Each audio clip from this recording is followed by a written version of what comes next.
Film ఇండస్ట్రీలో justice Hema committee report ప్రకంపనలు రేపుతోంది.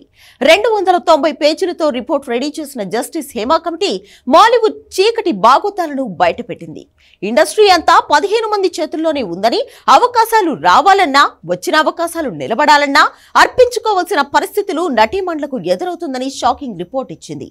ఈ నివేదిక తర్వాత వేధింపులు ఎదుర్కొన్న హీరోయిన్లు ఒక్కొక్కరుగా బయటకు వస్తున్నారు.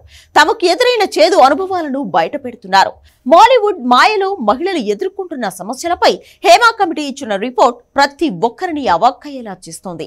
చాలా మంది హేమా కమిటీపై మాట్లాడుతున్నారు. నటి షకీలా, హీరో విశాల్ కూడా దీని గురించి ప్రత్యేకంగా ప్రస్తావించారు.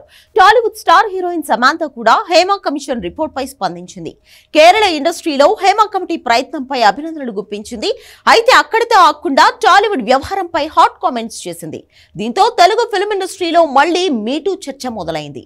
గతంలో టాలీవుడ్ లో మీటూ ఆరోపణలు వచ్చినప్పుడు ఓ కమిటీని ఏర్పాటు చేశారు. ఆ కమిటీ రిపోర్ట్ ను బయట పెట్టాలని సమాంత చేసిన ట్వీట్ ఇప్పుడు ఇండస్ట్రీని షేక్ చేస్తోంది. 2019లో తెలుగు సినిమా ఇండస్ట్రీలో మహిళలపై లైంగిక దోపిడీపై అప్పటి బీఆర్ఎస్ ప్రభుత్వం హై లెవెల్ కమిటీ ఏర్పాటు చేసింది. ఆ నివేదిక బయట పెట్టాలన్నదే ఇప్పుడు సమాంత డిమాండ్. తెలుగు సినిమా ఇండస్ట్రీలో మహిళలపై దారుణమైన వేధింపులు జరుగుతున్నాయని సివిల్ సొసైటీ అప్పట్లో హైకోర్టును ఆశ్రయించింది. అయితే దీనిపై ఘాటుగా రియాక్ట్ అయిన న్యాయస్థానం ఇలాంటి వేధింపులపై చర్యలు తీసుకోవాలని ప్రభుత్వాన్ని ఆదేశించింది. దీంతో అప్పటి కేసీఆర్ సర్కార్ ఓ కమిటీని నియమించింది. ఎఫ్డీసీ చైర్మన్ తో పాటు సినిమాటోగ్రఫీ మంత్రి, police department, women and child welfare department, industry నుంచి దిల్ రాజు, స్వప్నదత్, జయసుధ, తమ్మారెడ్డి, సుప్రియతో పాటు పలువురు ఉన్నారు. అయితే పరిభారం కారణంగా ఈ హై లెవెల్ కమిటీ ప్రీతి నిగమ్, ఝాన్సీతో పాటు మరికొందరితో సబ్ కమిటీ నియమించింది. హీరోయిన్లు, జూనియర్ ఆర్టిస్టులు, డాన్సర్లతో ఈ సబ్ కమిటీ భేటీ అయింది. 2022 జూన్లో హై లెవెల్ కమిటీకి నివేదిక సమర్పించింది. ఆ తర్వాత ఆ నివేదిక తెలంగాణ ప్రభుత్వానికి చేరింది.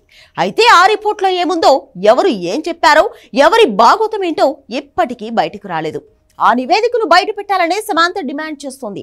మరి సమాంత డిమాండ్లను ప్రభుత్వం పట్టించుకుంటుందా, బయట పెడుతుందా అనే చర్చ జరుగుతోంది.